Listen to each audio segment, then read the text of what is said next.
প্রিয় ভিউয়ার্স, আসসালামু আলাইকুম। ত্রয়োদশ জাতীয় সংসদ নির্বাচন আমাদের আলোচনার বিষয়। আজকে জেলাওয়ারি আলোচনা। যে জেলাটি নিয়ে আমি কথা বলবো সে জেলাটির নাম হচ্ছে পাবনা। পাবনা টোটাল পাবনাতে 5টি আসন রয়েছে। প্রথমে আসি পাবনা 1। পাবনা 1-এ হচ্ছে সাঁথিয়া উপজেলা। সাঁথিয়া উপজেলা নিয়ে পাবনা 1। তো এখানে বিএনপির প্রার্থী হচ্ছেন মোহাম্মদ শামসুর রহমান এবং এর জামায়াতের প্রার্থী হচ্ছে ব্যারিস্টার মোহাম্মদ নজিবুর রহমান। এখানে পাবনা সাথিয়া মতিউর রহমান নিজামীর আসন ছিল, জামায়াতের সাবেক আমির। তো তার ছেলে হচ্ছে ব্যারিস্টার মোহাম্মদ নজিবুর রহমান। এখানে শামসুর রহমানের সাথে নজিবুর রহমানের প্রতিদ্বন্দ্বিতা হবে এবং সেখানে ব্যারিস্টার নজিবুর রহমান যদিও নতুন প্রার্থী, তার জেতার সম্ভাবনা প্রবল। আসি পাবনা 2 নিয়ে। পাবনা 2-এ 2টা উপজেলা, সুজানগর এবং বেড়া উপজেলা। সুজানগর এবং বেড়া। তো এখানে বিএনপির প্রার্থী হচ্ছে AKM সেলিম রেজা হাবিব, জামায়াত হচ্ছে মোহাম্মদ হেসাবউদ্দিন। তো এখানেও কম্পিটিশন হবে সেলিম রেজা হাবিব এবং হেসাবউদ্দিনের মধ্যে। সুজানগর এবং বেড়া এখানে অবশ্য বিএনপির ঘাঁটি হিসেবে পরিচিত, এখানে জামায়াতের অত বেশি ভোট নেই। তো এই আসনটিতে AKM সেলিম রেজা হাবিবের জেতার সম্ভাবনা প্রবল। এখানে আমি বিএনপিকে এগিয়ে রাখছি, বিএনপি জয়ী হবে।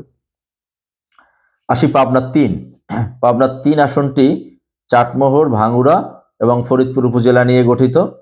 এখানে বিএনপির প্রার্থী হয়েছেন মোহাম্মদ হাসান জাফির তুহিন, এও ভালো প্রার্থী, সুনাম রয়েছে। আর জামায়াতের হচ্ছে আলী আসগর। তো এখানে কম্পিটিশন হলো এখানে পাবনা 3-এ আকতিকি জামাতের কিছু ভোট রয়েছে। তো এখানে আলী আসগর লবিকে আমি এগিয়ে রাখছি, এখানে জামাত জয়ী হবে। সরি, আলী আসগর লবি না, শুধু আলী আসগর লবি আবার বিএনপির আরেকজন।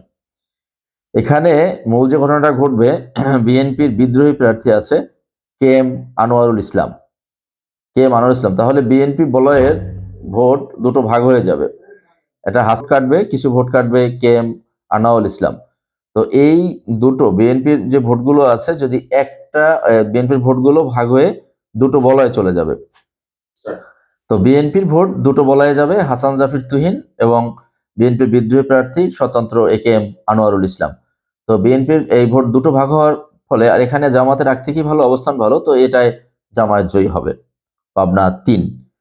আসি পাবনা 4।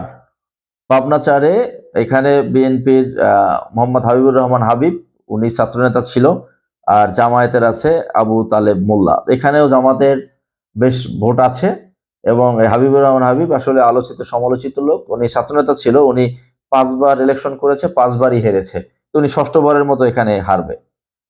বিএনপি প্রার্থী হাবিবুর রহমান হাবিব, আমার যে প্রেডিকশন হচ্ছে 6ষ্ঠবারের মতো উনি হেরে যাবে। এখানে জামাতের প্রার্থী আবু তালেব মোল্লা জিতে যাবে।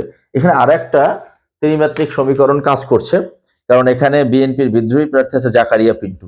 জাকারিয়া পিন্টুর ওখানে অবস্থান ভালো, তাহলে বিএনপি বলয়ের ভাগ, ভোট দুটো ভাগে বিভক্ত হয়ে যাবে। এখানে জামায়াত যেহেতু কিছু তার রিজার্ভ ভোট আছে, তো সেক্ষেত্রে জামায়াত প্রার্থী এখানেও জয়ী হবে। আসি পাবনা 5। এটা হচ্ছে পাবনা 5 হচ্ছে পাবনা সদর আসন নিয়ে। এটা বিএনপি প্রার্থী শামসুর রহমান শিমুল বিশ্বাস। উনি যে শ্রমিক নেতা প্লাস খালেদা জিয়ার উপদেষ্টাও ছিলেন। তো সেক্ষেত্রে জামায়াতের মোহাম্মদ ইকবাল হোসেন। তো শামসুর রহমান শিমুল বিশ্বাস, এটা আমার সাবেক প্রধানমন্ত্রী খালেদা জিয়ার উনি ঘনিষ্ঠ ছিলেন। তো ওনারও ভালো বাংলাদেশ ব্যাপী ওনার পরিচিতি আছে। ইকবাল হোসেনের তেমন পরিচিতি নেই। উনি এখানে লোকালি ইকবাল হোসেন আবার কাজ করেছেন। সেক্ষেত্রে প্রতিনিধিত্বপূর্ণ নির্বাচন হবে।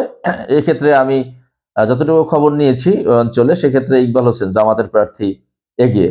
তাহলে দেখা গেল যে পাবনাতে এখানে টোটাল 5টি আসন, 5টি আসনের মধ্যে 3টিতে জিতে যাবে জামায়াত, 2টিতে বিএনপি। হচ্ছে পাবনা জেলা নিয়ে আমার ভাবনা, আমার প্রেডিকশন।